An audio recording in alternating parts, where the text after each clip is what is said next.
Hi students, good morning everybody. Creative അക്കാദമിയുടെ മറ്റൊരു വീഡിയോയിലേക്ക് സ്വാഗതം.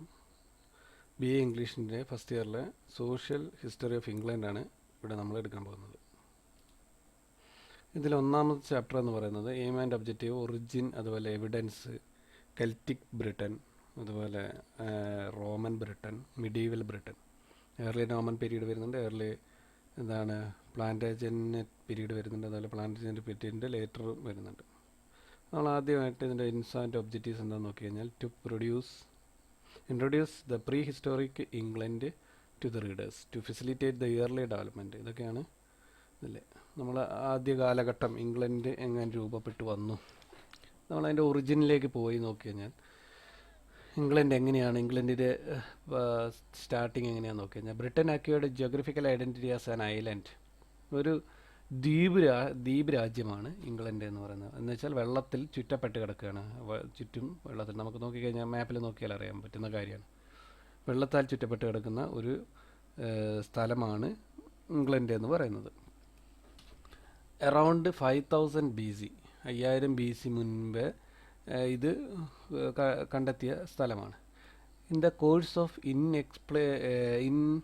Inexplicable phenomena of geographical change, the Pleistocene ice sheets flooded over the present North Sea.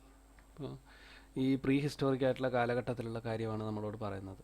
Pre historical കാലഘട്ടത്തിൽ എന്താണ് ഈ ഒരു ഐസ് ഏജിൻ്റെ കാലഘട്ടത്തിൽ നോർത്ത് സീയിലേക്ക് ഈ ഐസ് ഷീറ്റുകൾ ഒഴുകി വന്നിട്ടുണ്ടാവും.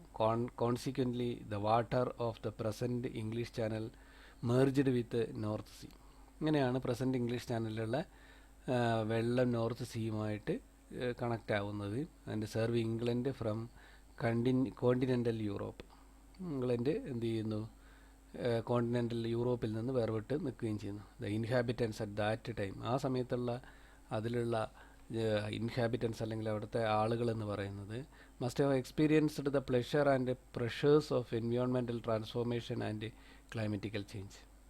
അപ്പോൾ ക്ലൈമറ്റിക്കൽ ചേഞ്ചിൻ്റെയും അതിൻ്റെ പ്ലഷർ, സന്തോഷങ്ങളും അതുപോലെ ബുദ്ധിമുട്ടുകളൊക്കെ അനുഭവിച്ച ഒരു ജീവിതമായിരിക്കും ആ കാലഘട്ടത്തിൽ അവർക്കുണ്ടാവുക. The moist laden air of Atlantic ocean displaced the dry winds from the north east. അപ്പോൾ നോർത്ത് ഈസ്റ്റിൽ നിന്ന് ഡ്രൈ വിൻഡ് വരുമ്പോൾ, വടക്ക് കിഴക്കേ ഭാഗത്ത് നിന്ന്, യൂറോപ്പിൻ്റെ ഭാഗത്ത് നിന്ന് ഡ്രൈ വിൻഡ് വരുമ്പോൾ അതിനെ ഇല്ലാതാക്കാൻ അറ്റ്ലാന്റിക് ഓഷ്യനിൽ നിന്ന്, തെക്ക് വശത്തുള്ള അറ്റ്ലാന്റിക് ഓഷ്യൻ, തെക്ക് വടക്ക് അല്ല തെക്ക് പടിഞ്ഞാറ് ഭാഗത്തുള്ള അറ്റ്ലാന്റിക് ഓഷ്യനിൽ നിന്നുള്ള തണുത്ത കാറ്റ് സഹായിച്ചിട്ടുണ്ടാവാം. Rainfall increases and altered the vegetation. Rainfalls വന്നതോടുകൂടെ അവിടെ വളരെ വെജിറ്റേറ്റഡ് ആയിട്ടുള്ള ഒരു ലാൻഡ് ഉണ്ടാവുകയാണ് ചെയ്യുന്നത്. The island had turned out to be a land of chalk downs. എന്താണ് ചോക്കിൻ്റെയും അതുപോലെ ലൈം സ്റ്റോണിൻ്റെയും ഹിൽസിൻ്റെയും ഫോറസ്റ്റിൻ്റെയൊക്കെ ഒരു ദ്വീപായിട്ട് ഇംഗ്ലണ്ട് മാറുക. The chalky ridges extended in the southern and northern directions meeting in. ഈ ചോക്ക് എന്ന് പറയുന്നത് എന്താണ്, സതേൺ റിഡ്ജുകളിലും അതുപോലെ നോർത്തേൺ ഡയറക്ഷനിലൊക്കെ എന്താണ് എക്സ്റ്റെൻഡ് ചെയ്ത് കിടക്കുകയാണ്. A suspicious plateau now known as Salisbury plains.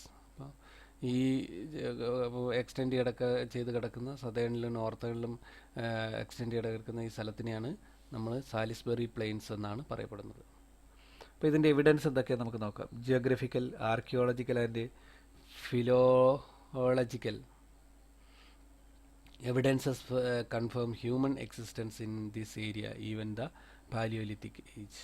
അപ്പോൾ എന്താണ്, പ്രാചീന ശിലായുഗത്തിൽ തന്നെ ആളുകൾ ഈ ദ്വീപിൽ വസിച്ചിട്ടുണ്ടായിരുന്നു എന്ന് മനസ്സിലാക്കാനുള്ള പല എവിഡൻസുകളും അല്ലെങ്കിൽ തെളിവുകളും നമുക്ക് ലഭിച്ചിട്ടുണ്ട്. Anthropologists believe that the earliest dwellers of the island must have been Iberians. ഐബീരിയക്കാരായിരിക്കണം ഇവിടെ ആദ്യമായി എത്തിച്ചേർന്ന താമസക്കാർ എന്നാണ് ഇവർ പറയുന്നത്, ആന്ത്രോപോളജിസ്റ്റുകൾ പറയുന്നത്. who were thought to be akin to the people of Iberia or Spain. സ്പെയിനിലോ ഐബീരിയയിലോ ഉള്ള ആളുകൾ അബൌട്ട് 1900 BC, 1900 BCയിലായിരിക്കണം അവരെത്തിയിട്ടുണ്ടാവുക. The set of invaders known as the beaker folk arrived.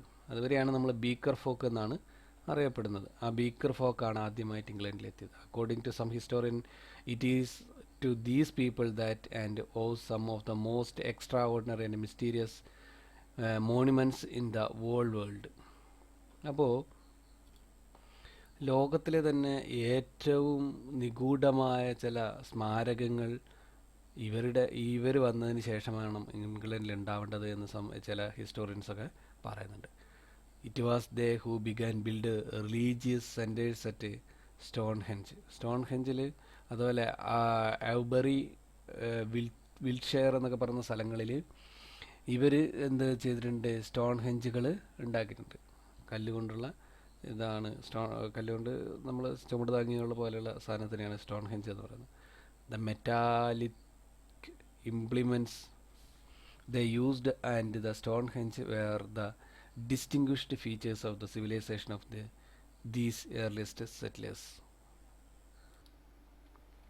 Metallic implements എന്ന് പറഞ്ഞു കഴിഞ്ഞിട്ടുണ്ടെങ്കിൽ മെറ്റൽ കൊണ്ടുണ്ടാക്കിയിട്ടുള്ള സാധന സാമഗ്രികൾ. മെറ്റൽ എന്നാണ് പിന്നെ ലോഹഭാഗങ്ങൾ കൊണ്ടുണ്ടാക്കിയിട്ടുള്ള സാധനങ്ങൾ. അതിൽ ഈ സ്റ്റോൺ ഹെഞ്ചുകൾ, 2 കല്ലുകൾ കുത്തനെ നിർത്തുക, അതിൻ്റെ മുകളിൽ ഒരു കല്ല് തിരിച്ചു വെക്കുക, അതിനാണ് സ്റ്റോൺ ഹെഞ്ച് എന്ന് ഉദ്ദേശിക്കുന്നത്. അത് പല രൂപത്തിലും ഭാഗത്തിലൊക്കെ ഗൂഗിൾ സെർച്ചൊക്കെ ചെയ്ത് നോക്കിയാൽ നിങ്ങൾക്ക് കാണാൻ വേണ്ടി പറ്റും. ഒരുപാട് ടൈപ്പ് സ്റ്റോൺ ഹെഞ്ചുകളുണ്ട്. Were two distinguished features of the civilisation of these earliest settlers. അപ്പോൾ ഈ ഒരു കാലഘട്ടത്തിൽ ഇവിടെ ഉണ്ടായിരുന്ന ആളുകളുടെ ഏറ്റവും പ്രധാനപ്പെട്ട ചില പ്രത്യേകതകളാണ് ഇതെല്ലാം. Around 900 BC. അപ്പോൾ നമുക്കറിയാം ഹ്യൂമൻ സെറ്റിലിംഗ് ഒക്കെ ഉണ്ടായത് 500 മുന്നേ ഉള്ള BC കാലഘട്ടത്തിലൊക്കെയാണ്. 30,000 BC പാലിയോലിത്തിക് ഏജ് ഒക്കെ വന്നിട്ടുണ്ട്. അപ്പോൾ നമുക്കിതൊന്നും എന്തില്ല കൃത്യമായിട്ട് മനസ്സിലാക്കാൻ, അല്ലെങ്കിൽ എന്താണ് അറിയാൻ കഴിഞ്ഞിട്ടില്ല എവിടെയൊക്കെയാണ് എവിടെയൊക്കെ ആയിരിക്കും ഇവർ സെറ്റിൽ ചെയ്തതെന്നൊക്കെ. പക്ഷേ ഇതിൽ നമുക്കിപ്പോൾ അറിയാവുന്ന ഒരു ചരിത്രം എന്ന് പറയുന്നത് 900 BC മുതലുള്ള ചരിത്രങ്ങളൊക്കെയാണ് നമുക്കിതിൽ പഠിക്കാൻ തന്നെയുള്ളത്. Around 900 BC warlike race attacked the Iberians and beaker folk. അപ്പോൾ നമ്മൾ ആദ്യത്തെ സെറ്റിലേഴ്സ് ആരാന്ന് പറഞ്ഞു? ഐബീരിയൻസ് അല്ലെങ്കിൽ ബീക്കർ ഫോക്കാന്ന് പറഞ്ഞു. Over powered dum. അവിടുന്ന് ഒരു വാർലൈക്ക് റേസ് എന്ന് വെച്ചിട്ടുണ്ടെങ്കിൽ എന്താണ്, യുദ്ധം ചെയ്യുന്ന അത്രയും യുദ്ധവീര്യമുള്ള ഒരു പറ്റം ആളുകൾ വന്ന് ഇവരെ അടിച്ചൊതുക്കി പുതിയൊരു സംഭവം അവിടെ സ്ഥാപിച്ചു.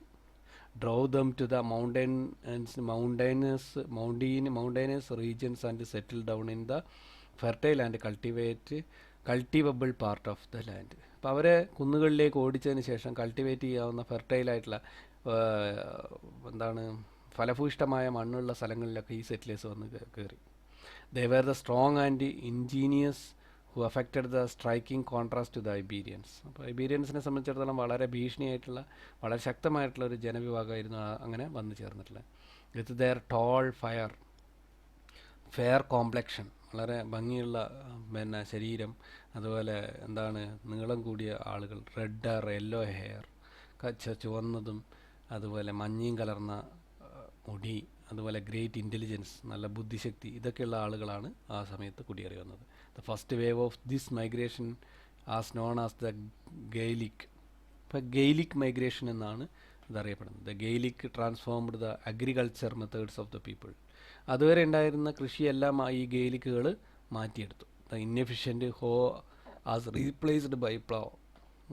ഈ ആക്സ് അല്ലെങ്കിൽ നമ്മൾ പിക്കാസ് എന്നൊക്കെ പറയുന്ന പോലെയുള്ള അത്തരത്തിലുള്ള സാധനങ്ങൾ വെച്ചിട്ട് കൃഷി ചെയ്തത് മാറ്റിയിട്ട് ഇവർ പ്ലോ എന്ന് പറഞ്ഞു കഴിഞ്ഞാൽ നമ്മൾ പണ്ട് കാലങ്ങളിലൊക്കെ ഉപയോഗിച്ചിട്ടുണ്ടായിരുന്നൊരു സാധനമാണ്.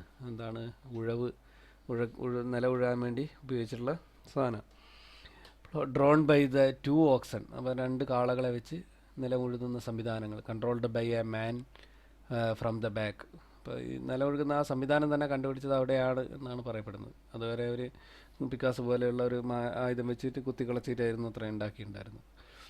അപ്പോൾ ഇവർ വരവോടുകൂടെ വലിയൊരു വ്യത്യാസം അഗ്രികൾച്ചറിലൊക്കെ വരാൻ വേണ്ടി തുടങ്ങി. Another batch of the Celtic tribe. Tribe by the name of Brythons arrived around 500 BC. അത് കഴിഞ്ഞതിന് ശേഷം പിന്നീട് വേറൊരു വർഗ്ഗം വരികയാണ്. ഇപ്പം മൂന്നാമത്തെ വർഗ്ഗമായി. 2 വർഗ്ഗങ്ങൾ കഴിഞ്ഞു, പിന്നെ 2 വർഗ്ഗം ഒന്നിച്ചായിരുന്നു, പിന്നെ ഗെയിലിക്ക് വന്നു. അത് കഴിഞ്ഞതിന് ശേഷം കെൽറ്റിക്കാണ് വരുന്നത്. അവർ 500 BC കാലഘട്ടത്തിലാണ്. മറ്റവർ 900 BC ആണെങ്കിൽ ഇവർ 400 വർഷങ്ങൾക്ക് ശേഷം. Introducing their knowledge of the use of iron to the people of the island. അവർ ഇൻവേഡ് ചെയ്തിട്ടല്ല വന്നത്. ഇരുമ്പിൻ്റെ ഉപയോഗം എങ്ങനെയാണെന്ന് ആ ദ്വീപിലുള്ള ആളുകളെ അറിയിച്ചുകൊണ്ട് മനസ്സിലാക്കാൻ പഠിപ്പിച്ചുകൊണ്ടാണ് അവർ വരുന്നത്. Introducing their knowledge of the use of iron to the people of the island. The Celtic migration continued for many centuries till the Romans invaded them in 55 BC. അപ്പോൾ 500 BC എന്ന് വെച്ചാൽ ഏകദേശം 500 കൊല്ലം തന്നെ, ഏകദേശം 450ഓളം വർഷം ഈ കെൽറ്റിക് മൈഗ്രേഷൻ അല്ലെങ്കിൽ ഈ പിന്നെ മൈഗ്രേഷൻ എന്ന് പറഞ്ഞു കഴിഞ്ഞാൽ എന്താണ്, ഒരു സ്ഥലത്ത് മറ്റു സ്ഥലത്തേക്ക് പോകുന്ന ഇത് തന്നെയാണ് മൈഗ്രേഷൻ എന്ന് പറയുന്നത്. കുടിയേറി പാർക്കൽ, അതെ, കുടിയേറി പാർക്കൽ എന്ന് പറയുന്ന സംവിധാനം ഉണ്ടായിരുന്നു. അപ്പോൾ അത് കഴിഞ്ഞതിന് ശേഷമാണ് റോമക്കാർ ഇംഗ്ലണ്ടിനെ കീഴടക്കാൻ വരുന്നത്. Britain is derivative of Brython. ഇനി കെൽറ്റിക് ബ്രിട്ടനെ പറ്റിയിട്ടാണ് നമ്മൾ പഠിക്കുന്നത്. The arrivals of the Gaelic and the title Brythons marked the bronze. അപ്പോൾ ബ്രെത്തോൺസ് എന്ന് പറയുന്ന വാക്കിൽ നിന്നാണ് ബ്രോൺസ് എന്ന് പറയുന്ന വാക്കുണ്ടായതെന്ന് പറയപ്പെടുന്നത്. And the iron ages respectively. അത് കഴിഞ്ഞതിൻ്റെ ശേഷം അയൺ ഏജിന് ബ്രോൺസ് ഏജിന് ശേഷമാണ് അയൺ ഏജ് വരുന്നത്. The Celtic draped themselves with animal skin.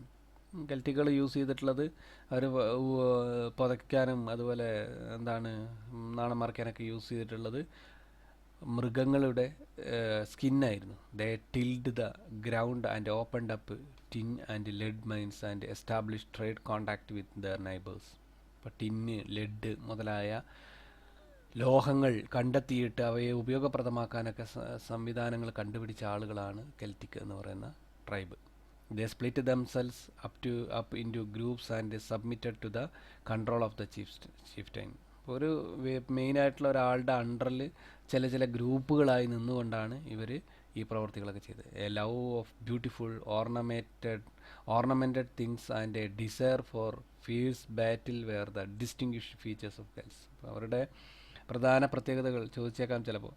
പ്രധാന പ്രത്യേകതകളിൽ ഒന്നാണ് ബ്യൂട്ടിഫുള്ളായിട്ടുള്ള സാധനങ്ങളോടുള്ള സ്നേഹം, അതുപോലെ ഓർണമെൻറ്റ്സ് ഉപയോഗിക്കുക, ഓർണമെൻ്റൽ തിങ്ങുകൾ ശരീരത്തിലൊക്കെ ഓർണമെൻറ്റ്സ് ഉപയോഗിക്കുക, അതുപോലെ എന്താണ് ശക്തമായ യുദ്ധങ്ങൾക്കൊക്കെ പോവുക, അതിൻ്റെ ഫീച്ചേഴ്സ്.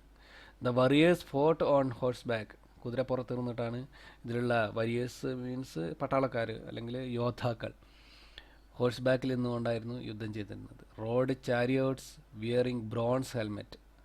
അതിൽ ബ്രോൺസിൻ്റെ ഹെൽമെറ്റുകൾ ധരിച്ചുകൊണ്ട് രഥങ്ങൾ ഓടിച്ചുകൊണ്ട് അവർ യുദ്ധം ചെയ്യുന്നു. And armour enriched by ornament. അതുപോലെ അവരുടെ ഈ ആർമൊക്കെ അല്ലെങ്കിൽ യുദ്ധോപകരണങ്ങളൊക്കെ പല ഓർണമെൻ്റലായിട്ടുണ്ടായിരുന്നു. Even the great Julius Caesar was struck by the might of these men in chariot fighting. അപ്പോൾ രഥങ്ങൾ കൊണ്ടുള്ള ഫൈറ്റിംഗ് അല്ലെങ്കിൽ എന്താണെന്നതിന് പറയാം, രഥയുദ്ധത്തിൽ ജൂലിയസ് സീസർ പോലും അന്നത്തെ കാലത്തെ പിന്നെ അവിടുത്തെ ആളായിരുന്നു, ഒരു കിങ് ആയിരുന്നു അവർ ജൂലിയസ് സീസർ എന്ന് പറയുന്നത്. അദ്ദേഹം പോലും അമ്പരന്ന് പോയിട്ടുണ്ടെന്നാണ് പറയുന്നത്. Cassivellaunus and queen Boudicca of the Iceni tribe were the two great persons who offered fierce resistance to the Romans when they invaded dum.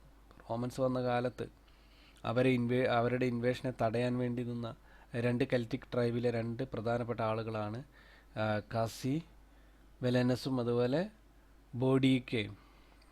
ക്യൂനാണ് അവർ രണ്ടാൾ. റോമനിലുള്ള ഭരണാധികാരിയായിരുന്നു ജൂലിയസ് സീസർ, നമുക്കറിയാവുന്നതാണല്ലോ. When they invaded them, Druidism, one of the earliest prehistoric religions, was practised by the Celt. Druidism എന്ന് പറയുന്ന മതമായിരുന്നു അവരന്ന് practice ചെയ്തിരുന്നത്. അന്ന് അവർക്ക് ഒരു മതപരമായിട്ടുള്ള ഒരു നിലപാടുണ്ടായിരുന്നു. The Druids carried out ritual of human sacrifice to ruthless pitch. ഈ ഡ്രൂയിഡ്സിൻ്റെ ഏറ്റവും പ്രധാനപ്പെട്ട ഒരു പിന്നെ അന്ധവിശ്വാസമാണ് ഹ്യൂമൻ സാക്രിഫൈസ് എന്ന് പറയുന്നത്. മനുഷ്യനെ ബലി കൊടുക്കുക, നരബലി ആണ് അവരുടെ ഏറ്റവും പ്രധാനപ്പെട്ട ഒരു ആഘോഷം എന്ന് പറയുന്നത്. അപ്പോൾ അത്തരത്തിലുള്ള ഒരു ആചാരം അവർ കൊണ്ടു നടക്കുകയും ചെയ്തിരുന്നു. About 100 years before the Roman conquest, a new group of tribe called the Belgic tribe, Celts of German origin. അപ്പോൾ 100 വർഷങ്ങൾക്ക് മുമ്പ് റോമൻകാർ ബ്രിട്ടൻ കീഴടക്കാൻ വരുന്നതിന് 100 വർഷം മുമ്പ് തന്നെ പുതിയൊരു ഗ്രൂപ്പ് ട്രൈബ് അവിടെ വന്നിട്ടുണ്ടായിരുന്നു. അവരുടെ പേര് കെൽറ്റിക് ട്രൈബിന് ശേഷം വന്നവരാണ്. കെൽറ്റിക്കിൻ്റെ തന്നെ വേറെ ബെൽജിയത്തിലുള്ള ഒരു ബ്രാഞ്ചാണത്, called Belgic tribe, Celts of German origin. And overpowered the existing Celts. അപ്പോൾ അവിടെ ഉണ്ടായിരുന്ന കെൽറ്റുകളെ മുഴുവൻ ഓവർ പവർ ചെയ്ത്, അല്ലെങ്കിൽ അവരെ എന്താണ് അവർക്ക് മേൽ സ്വാധീനം നേടിയ ആളുകളാണ് ഈ പറഞ്ഞ ബെൽജിക് ട്രൈബ് എന്ന് പറയുന്നത്. They were culturally more advanced. അപ്പോൾ അവിടെ ഉണ്ടായിരുന്നതിനേക്കാൾ കൂടുതൽ അഡ്വാൻസ്ഡ് ആയിട്ടുള്ള ആളുകൾ കൾച്ചറായിട്ട്, സാംസ്കാരികപരമായിട്ട്. Potter's wheel, the use of coins and the art of fortification were the specialities of these races. അപ്പോൾ എന്താണ് പോട്ടേഴ്സ് വീൽ എന്ന് പറഞ്ഞാൽ അറിയാമല്ലേ, നമുക്ക് കലങ്ങളൊക്കെ ഉണ്ടാക്കാൻ വേണ്ടിയിട്ട് ഇവർ ഉപയോഗിക്കുന്നതാണ്. ഈ കുശവന്മാർ ഉപയോഗിക്കുന്ന ആ ചക്രത്തിനെയാണ് പോട്ടേഴ്സ് വീൽ എന്ന് പറയുന്നത്. അതുപോലെ കോയിനുകളുടെ ഉപയോഗം, അതുപോലെ എന്താണ് ഫോർട്ടിഫിക്കേഷൻ എന്ന് പറഞ്ഞു കഴിഞ്ഞാൽ എന്താണ്, യുദ്ധ സംവിധാനം, ഈ ഫോർട്ടുകൾ ഉണ്ടാക്കുക, യുദ്ധത്തിന് വേണ്ടിയിട്ടും, അതുപോലെ എന്താണ് രാജകൊട്ടാരങ്ങൾക്ക് കാവലായിട്ടൊക്കെ ഉണ്ടാക്കുന്ന ഫോർട്ടുകൾ എന്ന് പറയും. അതൊക്കെയായിരുന്നു അവരുടെ പ്രധാനത. The Maiden Castle in Dorset, Maiden Castle in Dorset with its complicated pattern of ditch and earthen wall is the Belgic contribution. അപ്പോൾ മെയ്ഡൻ കാസ്റ്റിൽ, ഡോർസെറ്റിലുള്ള മെയ്ഡൻ കാസ്റ്റിൽ നമ്മൾ നോക്കിക്കഴിഞ്ഞാൽ ഇവരുടെ കോൺട്രിബ്യൂഷൻ നമുക്ക് വ്യക്തമായിട്ട് കാണാൻ പറ്റും. ഡിച്ച് എന്ന് പറഞ്ഞു കഴിഞ്ഞാൽ അഴുക്ക് ചാലുകൾ, അതുപോലെ എന്താണ് എർത്തേൺ വാൾ, എർത്ത് കൊണ്ടുണ്ടാക്കിയ വാള്, അത് ചുട്ട ഇഷ്ടിക കൊണ്ടായിരിക്കണം.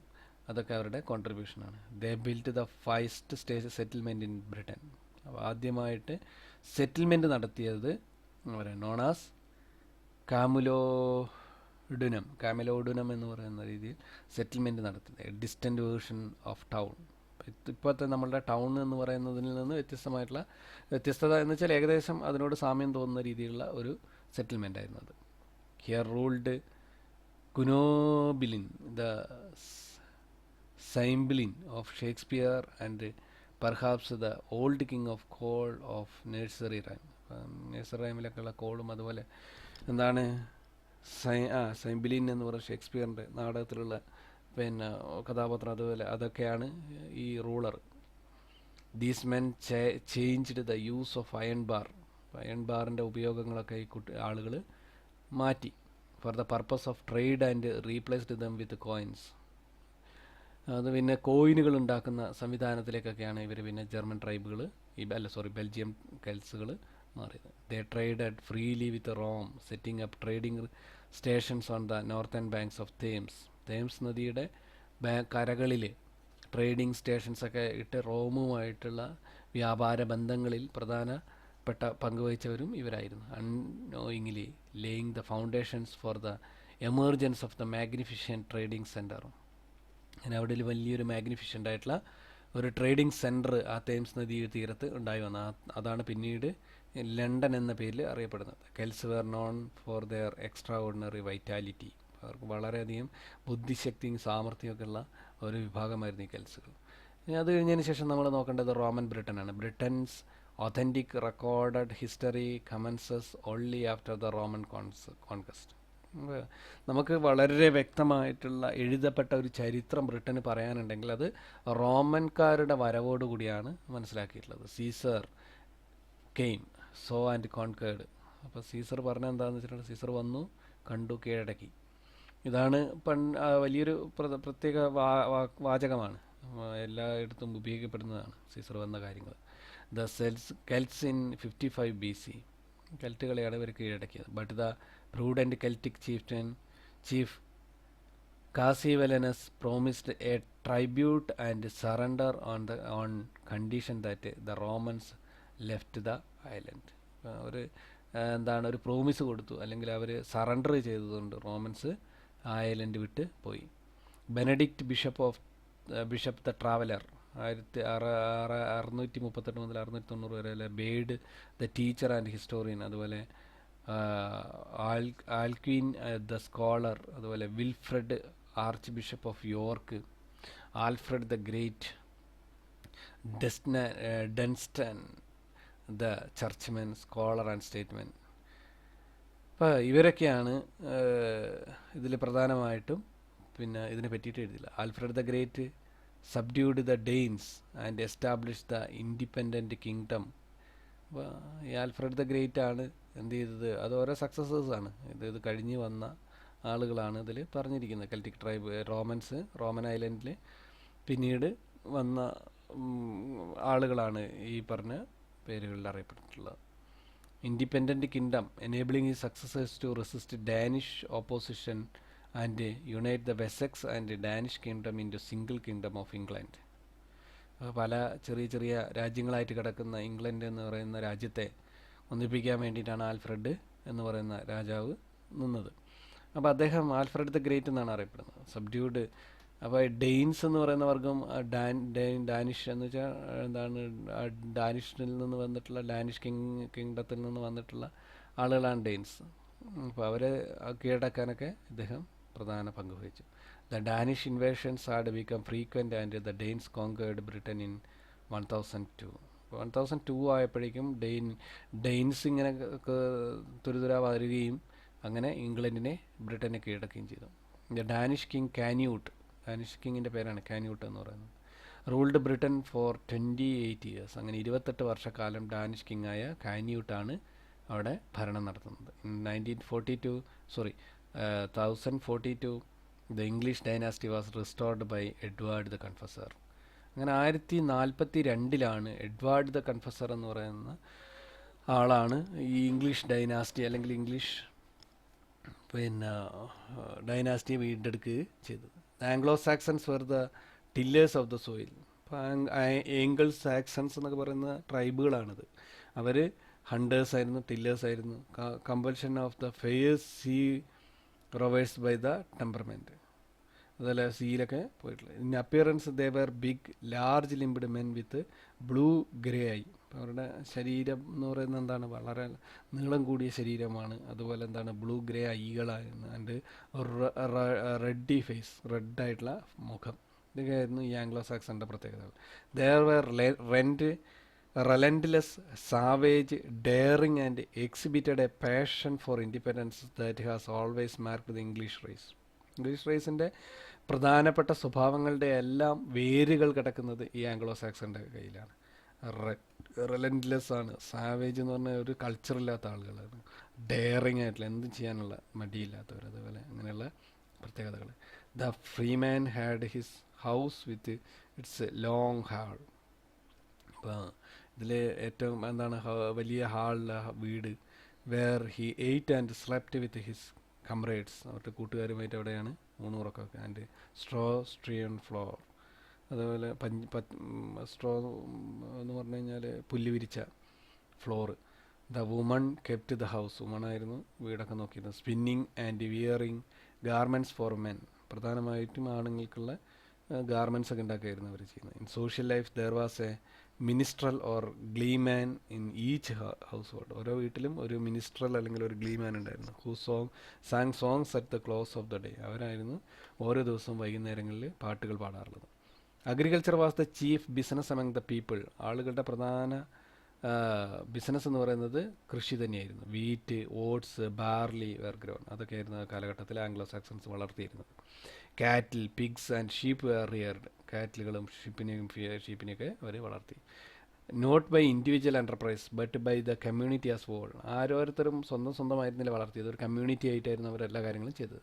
The notable craftsmen were the spinners. അതിൽ സ്പിന്നേഴ്സ് ഉണ്ടായിരുന്നു, വീവേഴ്സ് നെയ്ത്തുകാരുണ്ടായിരുന്നു, ഷൂ മേക്കേഴ്സ് ഉണ്ടായിരുന്നു, കാർപ്പൻറ്റേഴ്സ് ആശാരിമാരുണ്ടായിരുന്നു, പിന്നെ സ്മിത്തുമാരുണ്ടായിരുന്നു. സ്മിത്ത് എന്ന് പറഞ്ഞാൽ ഗോൾഡ് സ്മിത്ത് എന്നൊക്കെ പറയുന്ന പോലെയുള്ള ആളുകൾ.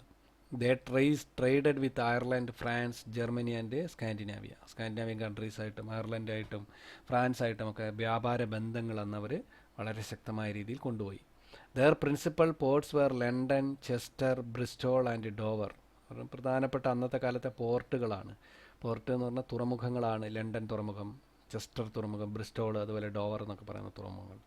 Even at this early period there were differences between the rich and the poor. ആദ്യ കാലഘട്ടത്തിൽ തന്നെ ഇവർക്ക് വർഗ വിവേചനം ഉണ്ടായിരുന്നു എന്ന് നമുക്ക് മനസ്സിലാക്കാൻ വേണ്ടി പറ്റും. റിച്ച് ആയിട്ടുള്ള ആളുകളും പൂർ ആയിട്ടുള്ള ആളുകളും തമ്മിലുള്ള ഒരു വർഗ വിവേചനം നിലനിന്നിരുന്നു. The influential nobles inhabited long. അപ്പോൾ ഈ നോബിൾസൊക്കെ അവിടെ കുറേ കാലം ഇൻഹാബിറ്റ് ചെയ്ത്.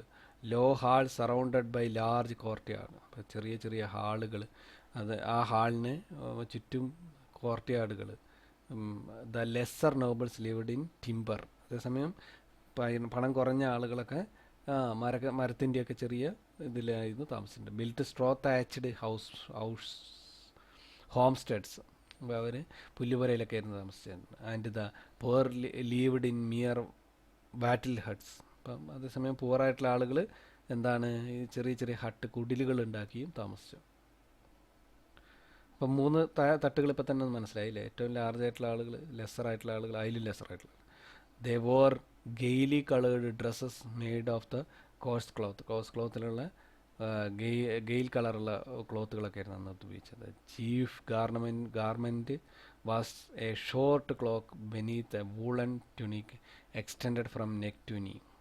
കഴുത്ത് മുതൽ പാദം വരെ നീളത്തിലുള്ള ഒരു ക്ലോക്ക് അല്ലെങ്കിൽ ഒരു കോട്ട് ആയിരുന്നു അവർ ധരിച്ചിട്ടുണ്ടായിരുന്നത്. Gathered at the waist by a belt. അപ്പോൾ ഒരു ഏകദേശം വേസ്റ്റ് അല്ലെങ്കിൽ നമ്മുടെ അരഭാഗത്തായിട്ടൊരു ബെൽറ്റ് കൊണ്ട് ഈ ഒരു ക്ലോക്കിനെ അല്ലെങ്കിൽ ഈ ഒരു നീളൻ വസ്ത്രത്തെ അവർ മുറുക്കിയിരുന്നു. They wore shoes and woollen caps. അവർ ധരിച്ചിരുന്നത് ഷൂ ആയിരുന്നു, അതുപോലെ വൂളൻ ക്യാപ്പായിരുന്നു. തലയിൽ രോമത്തൊപ്പിയായിരുന്നു ഇട്ടിട്ടുണ്ടായിരുന്നു. Both men and woman were fond of ornaments like rings, bracelets. ആണുങ്ങളും പെണ്ണുങ്ങളും ഓർണമെൻറ്റുകൾ ധരിച്ചിട്ടുണ്ടായിരുന്നു. അതിൽ പ്രധാനപ്പെട്ടാണ് റിങ്ങുകൾ, ബ്രേസ്ലെറ്റുകൾ, നെക്ലൈസുകൾ, ആംബറുകൾ, necklaces of amber, jet and other precious metals. അപ്പോൾ ആംബർ, ജെറ്റ് മുതലായുള്ള പ്രഷ്യസ് ആയിട്ടുള്ള മരതക മാണിക്യത്തൊക്കെ പറയുന്ന പോലെയുള്ള പ്രഷ്യസ് ആയിട്ടുള്ള കല്ലുകളും മെറ്റലുകളൊക്കെ ഉപയോഗിച്ചിട്ടായിരുന്നു അവർ ഇതൊക്കെ ധരിച്ചിട്ടുണ്ടായിരുന്നത്. ഇനി നമ്മൾ നോക്കേണ്ട മിഡീവൽ ബ്രിട്ടനാണ്. The Norman conquest in 1066 inaugurated decisive changes in the history of Britain. Inaugurated the decisive changes in the history of Britain. അപ്പോൾ എന്താണ് നോർമൻ കോൺക്വസ്റ്റ് 1066 വരുന്നത്. നോർമൻ എന്നാണ് അറിയപ്പെടുന്നത്. അവരാരാണെന്ന് നമുക്ക് നോക്കാം. William the conqueror, the great Norman, defeated the Anglo Saxon king of Harold in 1066. അപ്പോൾ William എന്ന് പറയുന്ന കോൺക്കററാണ് ഈ കിങ് ഹറോൾഡിനെ, നമ്മൾ ആംഗ്ലോ സാക്സൺ കിങ് ആയിരുന്ന ഹറോൾഡിനെ കോൺക്കർ ചെയ്തു, അല്ലെങ്കിൽ അയാളെ കീഴ്പ്പെടുത്തിയിട്ട് രാജ്യം നേടിയെടുത്തു. The Normans conserved all that was best in English institutions. Speech of the people changed. അപ്പോൾ നോർമൻസ് കൺസർവ് എന്ത് ചെയ്തു? All that was the best in English institution speech of the people changed. അത് നോർമൻസ് വന്നതോടുകൂടെ ആളുകളുടെ സംസാര ശൈലിയായി മാറി എന്നാണ് പറയുന്നത്. Norman നമുക്ക് നോക്കാം മിഡീവൽ ബ്രിട്ടനിൽ എന്തൊക്കെയാണ് സംഭവിച്ചത്. The early Norman period is one of the settlement after conquest.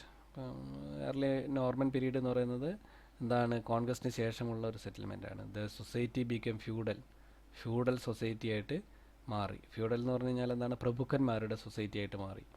Trade and industry expanded. Trade വർദ്ധിച്ചു. അതുപോലെ ട്രേഡ് മീൻസ് കച്ചവടം വർദ്ധിച്ചു. അതുപോലെ ഇൻഡസ്ട്രി, വ്യവസായം വർദ്ധിച്ചു. സാമ്പത്തികം, നിയമം, അതുപോലെ എഡ്യൂക്കേഷൻ, വിദ്യാഭ്യാസം എല്ലാം വളരെയധികം റിഫോർമേഷൻസ് വന്നു. The distinguishing features of Roman influence was seen in architecture. കൊത്തുപണികളിലും കരകൗശല പ്രവർത്തനങ്ങളിലൊക്കെ ഇവരുടെ സ്വാധീനം കാണാൻ തുടങ്ങി. The Normans constructed castles of stone. കല്ലുകൾ കൊണ്ടുള്ള കൊട്ടാരങ്ങൾ ഉണ്ടാക്കാൻ വേണ്ടി രാജകൊട്ടാരങ്ങൾ ഈ നോർമന്മാരുണ്ടാക്കി. Abbeys and cathedrals with massive walls. വലിയ വലിയ വാളുകളുള്ള കത്തീഡ്രലുകളും അതുപോലെ അബേകളും ഒക്കെ അവരുണ്ടാക്കി. Pillars and semi circular arches. Half സർക്കിളിൻ്റെ രൂപത്തിലുള്ള ആർച്ചുകൾ, പില്ലറുകൾ, ഇതെല്ലാം അവരുടെ കൺസ്ട്രക്ഷൻസാണ്. The white tower of London. Tower of ലണ്ടനിലുള്ള white tower, the keeps of Rochester, അതുപോലെ നൗറിച്ച് ആൻഡ് കെനിൽവർത്ത് കാസ്റ്റിൽ, ഇതൊക്കെ ആ കാലഘട്ടത്തിലുള്ള. അതുപോലെ തന്നെ ദ കത്തീഡ്രൽസ് ഓഫ് ഡെർഹം, അതുപോലെ Norwich and the abbeys of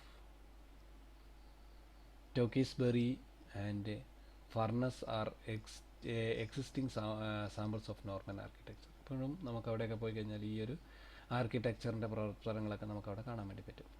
early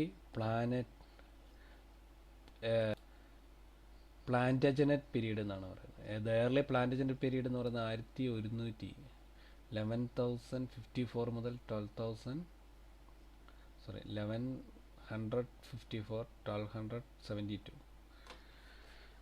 അപ്പോൾ is important in respect of the consolidation of English nation. English nation ഒന്നായി തീരുന്നതിൽ ഏറ്റവും പ്രധാനപ്പെട്ട ഒരു കാലഘട്ടമാണിത്.